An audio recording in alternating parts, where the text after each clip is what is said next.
Hello दोस्तों, mathematics power channel में आपका स्वागत है। और आज हम लोग ईएससी को प्रीलिम्स प्रीवियस ईयर क्वेश्चंस को देखने जा रहे हैं। और हम लोग सबसे पहले जो चैप्टर स्टार्ट किए हैं वो इन्वायरमेंट इंजीनियरिंग से लिया गया है। सबसे फर्स्ट क्वेश्चन इस चैप्टर का ईएससी 2008 में आया हुआ क्वेश्चन है कि for water supply to a medium town, किसी मीडियम टाउन के लिए जो वाटर सप्लाई होना चाहिए उसमें जो डेली वेरिएशन फैक्टर है, डेली वेरिएशन फैक्टर वो क्या होगा, 1.5, 2.5, 3 या 3.5। तो एकदम रट डालिए इसको 2.5। क्यों दोस्तों? क्योंकि अगर किसी टाउन का लेस डेंसली पॉपुलेशन है, अगर 50,000, तो उसके लिए हमारा डेली वेरिएशन फैक्टर 3 होता है। और अगर 50K से 2 लाख के बीच में है तो यही एक हमारा मीडियम टाउन कहलाता है और इसके लिए डेली वेरिएशन फैक्टर 2.5 हो जाता है।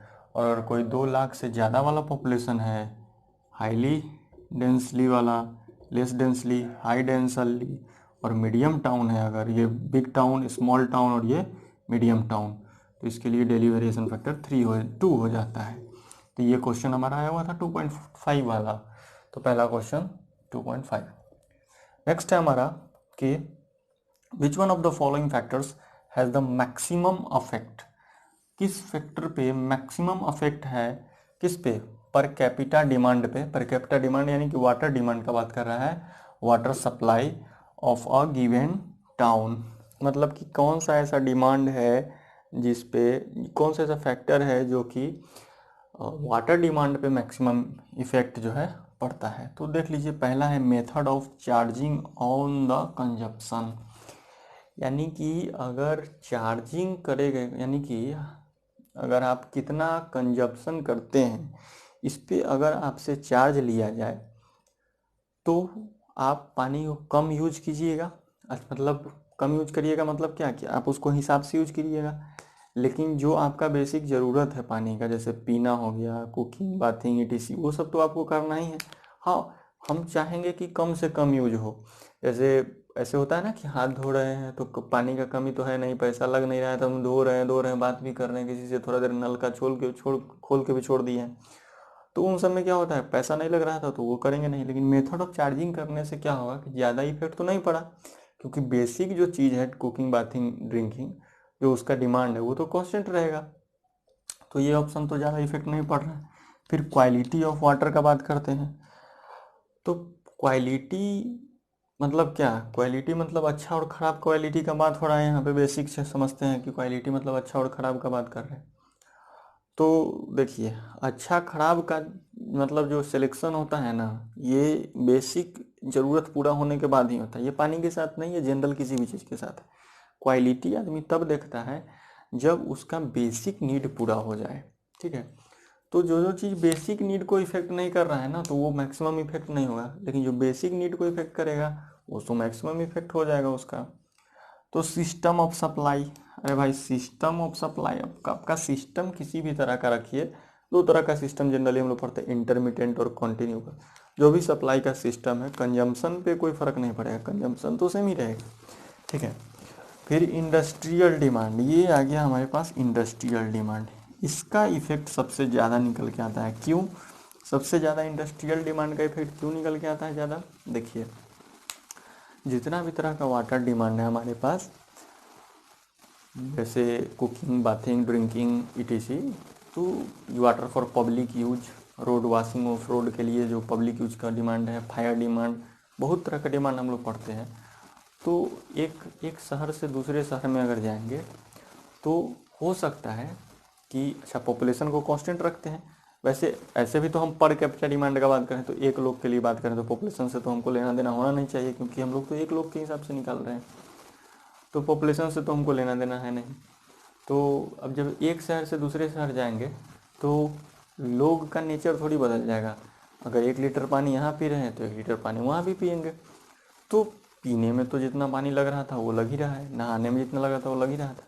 लेकिन ये एक चीज़ हो सकता है कि इस शहर में इंडस्ट्रीज़ का जो संख्या है वो ज़्यादा हो सकता है, दूसरे शहर में नंबर ऑफ़ इंडस्ट्री कम होंगे या फिर होगा ही नहीं। तो इंडस्ट्री में जो जितना पानी लग रहा था उसका डिमांड ज़्यादा होता है, इसलिए इसका इम्पैक्ट जो है सबसे ज़्यादा मैक्सिमम इफेक्ट किसका आता है? इंडस्ट्रियल डिमांड का। ठीक है। सारा फैक्टर ये सब भी तो अफेक्ट हो ही रहा है, मतलब ये सारा फैक्टर से भी वाटर डिमांड अफेक्ट हो रहा है, लेकिन मैक्सिमम अफेक्ट किससे आएगा, इंडस्ट्रियल डिमांड से, तो याद रखेंगे। ईएससी 1996 में बहुत ही कंसेप्चुअल क्वेश्चन एक आया कि which one of the following would contain water with the maximum amount of turbidity. Maximum amount of turbidity, turbidity मतलब प्रेजेंस ऑफ सस्पेंशन, ठीक है, प्रेजेंस ऑफ सस्पेंशन, किसी भी पार्टिकल का सस्पेंशन में अगर रहेगा तो टर्बिडिटी बनाएगा। तो देखिए, क्योंकि लेक हो गया, ओशियंस हो गया, वेल्स हो गया, ये तीनों क्या है, स्टैटिक वाटर है इसमें, मतलब कि वाटर एट रेस्ट है। तो जब वाटर एट रेस्ट होगा तो एक तरह से ये सेडिमेंटेशन टैंक की तरह काम करेगा, यानी कि वाटर को जब कुछ देर के लिए छोड़ देंगे तो इसमें जो भी सस्पेंशन में पार्टिकल्स होगा वो धीरे धीरे सेटल करके नीचे बैठ जाएगा, और अगर कोई पार्टिकल सेटल करके बॉटम में बैठ जाता है तो उसको हम लोग रिमूव मान लेते हैं।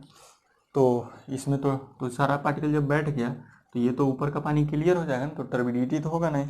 लेकिन रिवर क्योंकि फ्लोइंग वाटर है, तो फ्लोइंग वाटर में क्या होगा, फ्लो होते समय क्या होगा, टर्बुलेंस होगा, और वो टर्बुलेंस क्या करेगा, पार्टिकल्स को सेटल होने नहीं देंगे। तो अगर पार्टिकल सेटल नहीं है, पार्टिकल अगर सस्पेंशन में है, तो उसमें हाईएस्ट अमाउंट ऑफ टर्बिडिटी निकल के आता है। तो फोर्थ क्वेश्चन हमारा है, which of the following statement about design period. तो डिजाइन पीरियड के बारे में बात कर रहा है यहाँ पे। अच्छा, इस क्वेश्चन में है तो इन्वायरमेंट इंजीनियरिंग के क्वेश्चन है ये, बट इस क्वेश्चन में स्पेसिफाई नहीं किया था पैरामीटर हमारा कि डिजाइन पीरियड किसका, वाटर डिमांड का, मतलब किसी भी चीज़ का। तो ये एक तरह से इसको जनरलाइज वे में लेके हम लोग चल सकते हैं कि किस चीज़ का डिजाइन पीरियड है, तो किसी भी चीज़ का डिजाइन पीरियड। और हम लोग को इन्वायरमेंट इंजीनियरिंग में डिजाइन पीरियड के बारे में पढ़ना भी अलग से। तो जनरलाइज किसी भी चीज़ का डिजाइन करते हैं तो उसमें हम लोग को इकोनॉमी इन्वॉल्व होता है, इन्वेस्टमेंट, ठीक है, कि किसी चीज़ का डिजाइन कितने दिन के लिए करेंगे, ये डिपेंड करता है कि हमारे पास कितना इन्वेस्टमेंट है, ठीक है। तो डिजाइन पीरियड से डायरेक्टली ये लिंक करता है, तो option number 1 is correct, option number 1 is correct. यानी कि इकोनॉमी किसी भी चीज़ में, जैसे कोई भी चीज़ को डिजाइन करना है, वो रोड हो गया, रेलवेज हो गया, तो देखिए रेलवेज में हमारे पास इकोनॉमी ज़्यादा होता है क्या, तो रेलवेज को, जो रेलवे होता है उसको हम लोग बहुत, रेलवे का मतलब क्या होता है, रेल का मतलब पटरी होता है, रेल का मतलब क्या होता है, पटरी होता है, ट्रेन नहीं होता है, ठीक है। तो रेल का डिजाइन जब हम करते हैं, यानी कि पटरी का डिजाइन करते हैं, तो वहाँ पे हमारे पास रेलवे में इन्वेस्टमेंट बहुत ज़्यादा होता है, तो इसका डिजाइन लाइफ हम लोग ज़्यादा बढ़ा के देते हैं। लेकिन रोड में हम लोग इन्वेस्टमेंट ज़्यादा नहीं करते हैं, इन कंपेरिजन टू, इन्वेस्टमेंट तो बहुत होता है लेकिन इन कंपेरिजन टू रेलवे हमारा इन्वेस्टमेंट उतना ज़्यादा नहीं होता है, तो इसलिए उसका design life in comparison to railway कम होता है। एक मैंने एग्जांपल दिया। तो इकोनॉमी ऑफ इन्वेस्टमेंट से तो किसी भी चीज़ का डिजाइन जो है, पैसा पे तो सब चीज़ डिपेंड करेगा ही करेगा। उसके बाद it takes into account aspect like life and durability. अभी देखें ना कि लाइफ और ड्यूरेबिलिटी पे भी डिपेंड करता है कि किसी चीज़ को अगर, किसी चीज़ का लाइफ अगर ज़्यादा देना है, किसी चीज़ का लाइफ अगर आपको ज़्यादा देना है तो, और कितना दिन तक वो ड्यूरेबल होगा, कितना दिन तक वो ड्यूरेबल होगा, उस पर भी आपको क्या होगा, डिजाइन लाइफ उस पर भी डिपेंड करेगा। इजी और difficult of capacity increase of instalments, यानी कि जो भी चीज़ आप डिजाइन कर रहे हैं तो उसमें बहुत सारा कंपोनेंट्स होंगे, ठीक है। तो उन कंपोनेंट्स का कितना इजी वे में या फिर कितना उसको डिफिकल्ट वे में हम लोग उसको इंस्टॉल्ड करते हैं, उस पर भी डिपेंड होगा।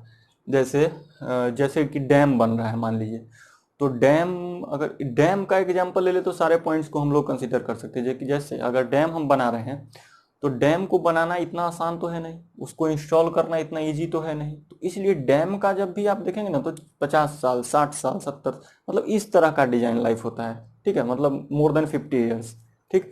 जैसे अगर पानी लेते हैं कहीं सोर्स से, तो सोर्स का डिजाइन कितना होता है, 50 ईयर्स का होता है।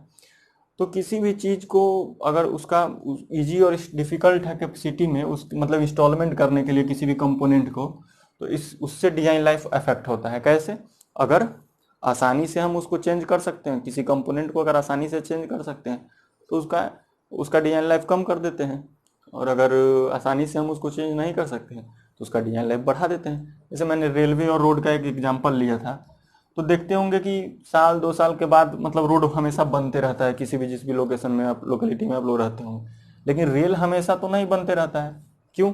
क्योंकि इसका इंस्टॉलमेंट करना थोड़ा सा कठिन होता है एज कम्पेयर टू रोड को बना देना।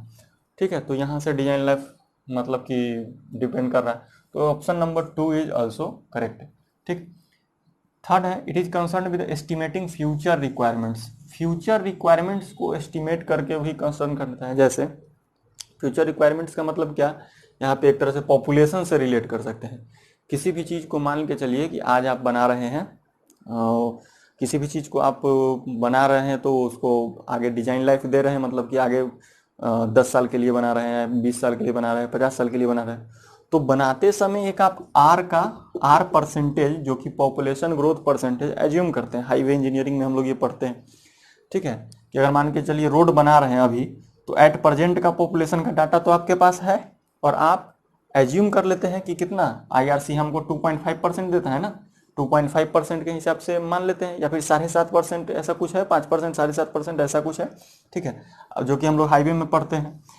तो हम लोग उस आर परसेंटेज को एक AADT करके कुछ टेबल होता है, वहां से हम लोग आर परसेंट निकाल लेते हैं, और फिर हम लोग आगे किसी फॉर्मूला में इसको पुट करके, और इतने दिन के बाद कितना पॉपुलेशन होगा, पॉपुलेशन फोरकास्टिंग जो कि इन्वायरमेंट में भी करते हैं, तो हम लोग निकालते हैं क्या कि एज्यूम कर लेते हैं कि ठीक है पॉपुलेशन जो है वो 2.5% के हिसाब से इंक्रीज कर रहा है आने वाले 10 साल में। लेकिन सपोज हो सकता है 2.5% के जगह पे ये 5% से इंक्रीज कर जाए, क्योंकि पॉपुलेशन पे हमारा 100% कंट्रोल तो नहीं है ना कि हम एज्यूम कर ले और एज्यूम किया हुआ डाटा चीज सही ही हो जाए।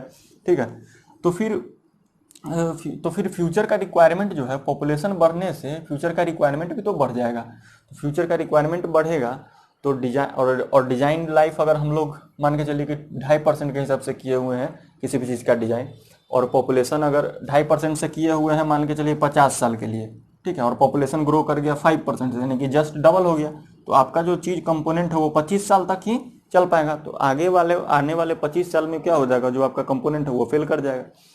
तो फ्यूचर रिक्वायरमेंट को भी एस्टिमेटिंग ऑफ फ्यूचर रिक्वायरमेंट से भी कंसर्न होता है डिजाइन लैब। तो option number 3 is also correct. लेकिन अब जैसे फोर्थ पॉइंट दे दिया है एक अलग से, it considers the frequency of occurrence of extremes of river flow. तो पहला नंबर बात कि यहाँ डिजाइन पीरियड कुछ रिवर वगैरह से तो क्वेश्चन किया नहीं हमारे पास कि हम इसको रिवर से रिलेट करें, लेकिन चलिए फिर भी अगर मान के चलिए डिजाइन पीरियड को कंसीडर कराया जाए तो it consider the frequency of occurrence of extremes of river flow, कि रिवर में जो फ्लो हो रहा है उसमें कितना बार एक्सट्रीम यानी कि फ्लड आएगा, तो कितना बार फ्लड आएगा, क्या फ्रीक्वेंसी है उसके हिसाब से हम लोग डिजाइन नहीं कर सकते हैं, क्योंकि ये चीज़ फिक्स नहीं है कि फ्रीक्वेंसी क्या होगा occurrence of extremes of river flow, इसका कोई चीज़ फिक्स तो है नहीं। ठीक है, तो ये फैक्टर जो है हमारा, एक तो पहला नंबर बात कि हम तो क्वेश्चन देखें कि इसमें तो बोल रहा है कि which of the following is not about design period, तो डिजाइन पीरियड किसका ये तो क्वेश्चन बोल नहीं रहा है, और यहाँ पे अपना मन से उठा के रिवर फ्लो इस तरह से दे दिया है, तो ये ऑप्शन हमारा नहीं होगा। तो ऑप्शन नंबर 4 इज इनकरेक्ट। तो 1, 2 एंड 3 इज करेक्ट। ये भी ESC का ही प्रीवियस ईयर क्वेश्चन है। ठीक है, नेक्स्ट है हमारा the daily per capita consumption of, per capita consumption है। ठीक है, देखिए एक होता है डिमांड, एक होता है डिमांड और एक होता है कंजम्पशन। डिमांड वो जिसका आपको ज़रूरत है, और कंजम्पशन वो कि आप उस कितना यूज कर रहे हैं। हो सकता है आप ज़रूरत से कम भी यूज कर रहे हैं, या फिर हो सकता है आप ज़रूरत भर यूज कर रहे हैं, या फिर हो सकता है आप ज़रूरत से ज़्यादा यूज कर रहे हैं। तो कंजम्पशन यानी कि एक्चुअल में आप कितना यूज कर रहे हैं, और डिमांड यानी कि आपको कितने का ज़रूरत है। ठीक है, जैसे सपोज कि एक नॉर्मल इंसान को हाथ धोने के लिए लगभग 1 गिलास पानी का ज़रूरत होता है। सपोज कि 1 गिलास पानी का ज़रूरत होता है, तो अगर मेरा हाथ 1 गिलास में धुल रहा है तो आपका भी हाथ 1 गिलास में धुल जाएगा, किसी का XYZ सबका हाथ 1 गिलास में धुल जाएगा। लेकिन अगर मान के चलिए कि हमारा नल में प्रेशर बहुत ज़्यादा है, नल खोले और बहुत हाई अमाउंट से प्रेशर में पानी आए, तो भाई मेरे तो माइंड साइकोलॉजी तो है कि हम 2 मिनट तक जब तक हाथ नहीं धोएंगे तब तक मेरा हाथ नहीं धुलेगा, तो हम तो भाई 2 मिनट तक धोते रहेंगे। लेकिन उसमें प्रेशर ज़्यादा है डिस्ट्रीब्यूशन सिस्टम में, यानी नल में, तो पानी तो बहुत ज़्यादा निकल जाएगा, तब तो लॉस हो जाएगा, वेस्टेज होगा ना पानी का। तो उस समय क्या हो गया, कंजम्पशन तो ज़्यादा हो गया, पानी तो हम मतलब नल से निकाल लिए, मतलब हमारा कंजम्पशन में ऐड हो गया वो, तो नल से निकला तो बहुत ज़्यादा, लेकिन हाथ तो कितना का धोएंगे, जितना हमारा डिमांड था हाथ धोने में, जितना लगता है उतना डिमांड था, लेकिन उसमें पानी बहुत ज़्यादा आ गया, इस वजह से वो पानी सारा लॉस्ट हो गया। तो वो क्या हो गया, वो हमारा कंजम्पशन में आ गया। तो consumption of water apparently increases with higher standard of living of people. अगर आपके लिविंग में स्टैंडर्ड हाई है तो कंजम्पशन आपका बढ़ जाएगा। बिल्कुल सही बात है कि अगर आपका कंजम्पशन हाई है तो आपका मान के चलिए कि क्या होगा, 3 फ्लोर 4 फ्लोर 10 फ्लोर का आपका घर है, 10 फ्लोर का घर है, 10 फ्लोर में नल लगे हुए हैं सारे जगह, सब जगह किचन है, सब जगह बाथरूम है, पाइप्स है, तो पाइप में कुछ पानी होगा, कुछ इवापोरेशन लॉस होगा, तो हुआ ना, वहाँ पे लॉसेज ज़्यादा हो जाएंगे, हायर स्टैंडर्ड ऑफ लिविंग। आपके पास फ्रिज है, वॉशिंग मशीन है, सब चीज़ है, और बहुत मतलब उतना घर को धोने में फिर मतलब बहुत सारा चीज़ है। जैसे स्टैंडर्ड ऑफ लिविंग आपका बढ़ा तो आप पानी को कंजप्शन ज़्यादा करने लगिएगा, ठीक है। फिर क्या बोलते हैं, दूसरा ऑप्शन है कि availability of sewerage in the city. अगर आपके सीवेज में सीवरेज सिस्टम है, मतलब अगर आपके शहर में नाली का अच्छा व्यवस्था है, तो आप क्या करिएगा, आप तो पानी अच्छा से खूब अपना नहाइएगा, क्योंकि तुमको तो पता है ना कि नाली तो अच्छा है, नाली में फ्लो होकर बह जाएगा पानी। लेकिन मान के चलिए कि सीवरेज सिस्टम अच्छा नहीं है, पानी कहाँ जाएगा ये आपको क्लियर नहीं है, और होता नहीं है कि भर जाता है कहीं कहीं, नाली नदी बहने लगता है। तो इससे बचने के लिए हम लोग पानी कम यूज करने लगते हैं कि भाई ज़्यादा पानी यूज करेंगे तो ज़्यादा कंजप्शन करेंगे अगर पानी का, तो सीवरेज सिस्टम तो हमारे यहाँ अच्छा है नहीं, तो क्या होगा कि पॉल्यूशन क्रिएट होगा, इसलिए थोड़ा सा कंजप्शन कम जाता है। तो अगर अवेलेबिलिटी है सीवरेज का तो उस समय भी कंजप्शन आप ज़्यादा कर दीजिएगा। Metered water supply. Metered water supply का मतलब कि पानी का जैसे बिजली का बिल लगता है उस तरह से आपको एक मीटर लगा दिया जाए और यहाँ पे रीडिंग दे दिया जाए। किस तरह से, यहाँ पे रीडिंग दे दिया जाए पानी का कंजप्शन कि जितना आप यूज करिएगा उसी हिसाब से क्या होगा, आपका पैसा लगेगा। तो फिर आप अपना क्या करिएगा, अपेरेंटली अच्छा इंक्रीजेज है ना, तो इन सब चीज़ में तो इंक्रीज होगा ही, लेकिन इसमें क्या होगा, डिक्रीज हो जाएगा। तो ये ऑप्शन जो है हमारा वो गलत हो जाएगा, क्योंकि यहाँ तो पैसा लग रहा है, पैसा लगता है तो कोई भी चीज़ का हम यूज कम करने लगते हैं। अच्छा डिमांड कम नहीं होगा, डिमांड तो हमको अगर 1 गिलास पानी पीना है तो 1 गिलास पानी ही पियेंगे, लेकिन कंजप्शन कम करने का मतलब कि जो लॉस और वेस्टेज जो होता था उसको हम लोग चाहेंगे। कंजप्शन कम करने का मतलब ये होता है कि जहाँ हम लॉस या वेस्टेज हो रहा था उसको कम करें, ठीक है, लॉसेस पे ध्यान देना होता है, ठीक। डिमांड तो सेम ही रहता है। फिर नेक्स्ट हमारा wholesome and portable quality of water का बात करते हैं। जाहिर सा बात है अगर क्वालिटी अच्छा होगा तो कंजप्शन बढ़ जाएगा, ठीक है, तो ये भी इंक्रीज होगा डिमांड। तो इसमें हमारा ऑप्शन 1, 2 एंड 4, ऑप्शन 1, 2 एंड 4 ये हमारा सही हुआ।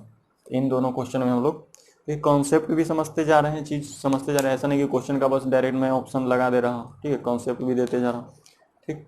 अब हम लोग नेक्स्ट क्वेश्चन 6 नंबर देखेंगे।